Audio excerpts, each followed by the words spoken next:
لقد ايقظتم غضب الشيطان، جملة في بانر رفعها جمهور الاهلي في مباراة الإياب بتاعة صن داونز بعدما الذهاب انتهى ب5 أهداف مقابل لا شيء في جنوب افريقيا بخسارة تاريخية للنادي الاهلي في بطولة دوري ابطال افريقيا. كان رد النادي الاهلي في بانر في المدرج: لقد ايقظتم غضب الشيطان. اهلا بكم في حلقة جديدة من حلقات اسرار المدرج. لقد ايقظتم غضب الشيطان جملة اتقابلت بتريقة كتيرة جدا من جمهور المنافسين للنادي الاهلي، والكل قال النادي الاهلي مش هيقوم لقومة غير بعد 5 سنين، لكن القدر بيشاء ان النادي الاهلي بعدها بيفوز ب7 بطولات و2 ميدالية برونزية كأس العالم. الاهلي بيفوز ب2 دوري ابطال افريقيا متتاليين ورا بعض، ال9 وال10، بيفوز بالدوري وبيفوز بكاس مصر، بيفوز بالسوبر الافريقي برضو مرتين متتاليين وبالسوبر المصري، طبعا مع برونزيتين كأس العالم برضو مرتين متتاليتين. يعني عامين مليانين بالانجازات من بعد الخسارة ب5. الدوري وخدناه وده المعتاد، 2 بقى افريقيا وبنفك نحس ال9، وبعدها بناخد كمان ال10، بنروح نلعب في كأس عالم للأندية بناخد البرونزية وبرضو مرتين متتاليين، السوبر الافريقي مرتين برضو. مخرجنا النهارده زملكاوي فمش عاجبه الكلام. القدر يسكت على كده ما يسكتش على كده. بعدها في البطوله اللي بعدها على طول اللي هي النادي الاهلي خد فيها ال9، في القرعه بنشوف ان القرعه بتحط صن داونز في طريق الاهلي. بنشوف المندوبين او اللي موجودين من صن داونز في القرعه بيضحكوا، والضحك اتحول لحزن بعد ما النادي الاهلي خرجهم من البطوله اللي خدنا فيها ال9. القدر يسكت ما يسكتش. البطوله اللي بعدها برضو القدر بيحط صن داونز في طريق الاهلي، وبنشوف بقى وقتها ان خلاص الموجودين من صن داونز او اللي بيمثلوا صن داونز في القرعه علامات الضحك اللي كانت موجوده السنه اللي فاتت بتتغير لعلامات الرعب، والاهلي برضو تاني بيخرجهم من البطوله في عامين متتاليين، والعامين المتتاليين الاهلي خد فيهم افريقيا. مش بس كده، ده الاهلي كمان كسب تقريبا كل الفرق اللي كان واجهها ومر قدامها بلحظات صعبه في الاونه الاخيره، زي الوداد اللي خدهم رايح جاي، زي الترجي، زي الزمالك اللي خدنا من قدامهم ال9 وقابلناهم في الدوري بخماسيه وبتاع. فالاهلي حرفيا مسح بكل فرق افريقيا الارض والمحيط. مش بس فرق افريقيا، كمان ده في كاس العالم بيقابل الهلال بيغلبه، بيقابل مونتيري بيغلبه، عمل شغل عالي جدا جدا، وكمان بالميراس. فما شاء الله الاهلي ماشي زي القطر وبيمسح بكل الفرق اللي بتقابله الارض. بتروح تلاعب الوداد في ارضهم بتغلبهم 2-0، بتيجي تلعبهم هنا بتغلبهم 3-0، ورايح جاي كده في بطوله افريقيا. اما الترجي بقى اللي الاهلي خسر قدامه 2018، بيروح الاهلي بيلعب في رادس، وجمهور الترجي كان قاعد بيقلل من الاهلي وكأن الاهلي عمره ما غلب الترجي ولا حط عليهم، وبيقولوا ان مقوله ان رادس استاد الاهلي انتهت خلاص. الاهلي بيروح رادس بيلاعب الترجي، بيعمل مباراه من اروع مبارياته في دوري ابطال افريقيا، وبيفوز على الترجي بنتيجه واداء، وبيأكد على مقوله ان رادس هو استاد النادي الاهلي. بيجي يلعبهم هنا برضو بنمسح بيهم الارض، وثلاثيه جميله. وبنروح وبنوصل بقى للاهلي والزمالك في نهائي افريقيا، نهائي القرن.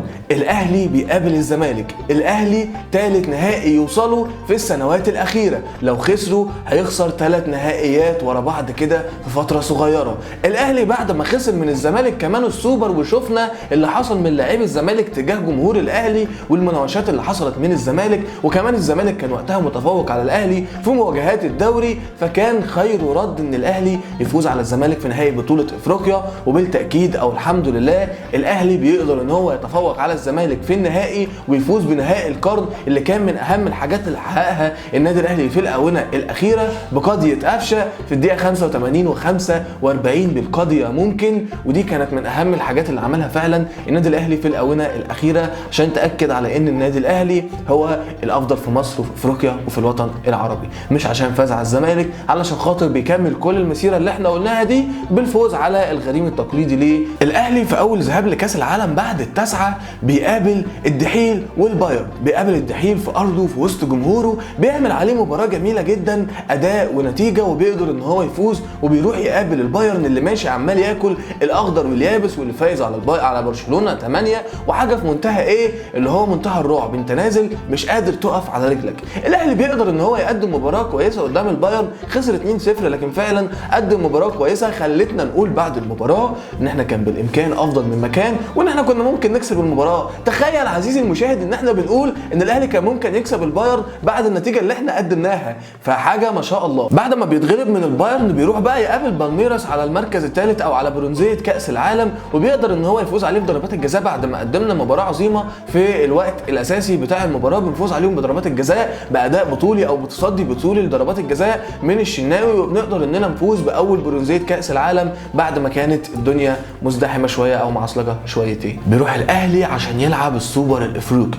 اللي هو السوبر اللي بعد التاسعه، بيقابل الرجاء بطل الكونفدراليه. بعد ما الرجاء خلاص متقدم وشفنا ردود فعل من لعيبه الرجاء وحاجات كده مستفزه للجمهور، الاهلي بيقدر ان هو يرد في البلاس 90 من طاهر، ويقدر ان هو يفوز على الرجاء في ضربات الجزاء ويفوز باول سوبر افريقي في الاونه الاخيره بعد التاسعه. وفي كاس العالم للانديه 2021 كاس العالم الاخير، والاهلي بيقابل مونتير المكسيكي وهو ناقص 11 لاعب اساسي، وكلنا شفنا اللي حصل ما بين تضارب مباريات منتخب مصر ومباريات الاهلي في كاس العالم، وبيقدر ان هو يفوز عليهم بهدف محمد هاني. بعد ما بنكسب مونتيري بنروح نلاعب بالميراس اللي خدنا عليهم البرونزيه السنه اللي فاتت، لكن للاسف المره دي بيقدروا ان هم يتفوقوا علينا، واحنا بنروح لمباراه تحديد المركز الثالث. الاهلي بيقابل الهلال.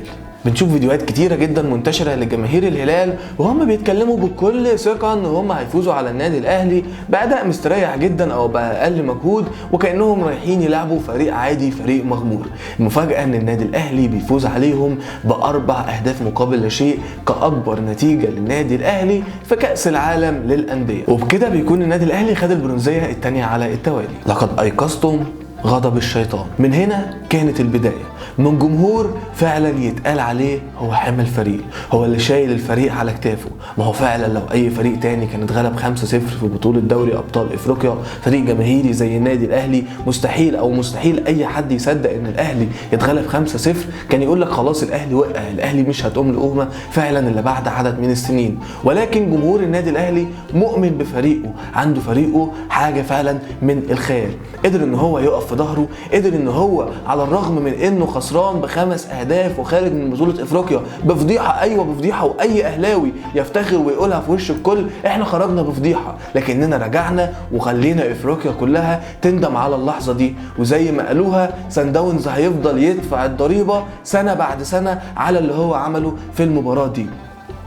المدرج فعلا قادر ان هو يغير حاجات كتيرة جدا في سير الاحداث، قدر ان هو يغير مسيرة النادي الاهلي من الهبوط لانها توصل لاعلى الدرجات اللي عمله النادي الاهلي في السنتين 3 الاخرانيين. فعلا لو كان الاهلي ما خسرش بالخماسية ما كناش نحلم اننا نحقق كل ده. ان شاء الله النادي الاهلي مستمر في تحقيق المزيد والمزيد من البطولات والانجازات، دايما مشرف مصر ورافع راس كل مصري ايا كان انتمائه، في الاول وفي الاخر هو بيشرف مصر وبيرفع اسم مصر. وبكده بنكون اتكلمنا معاكم في سر جديد من اسرار المدرج.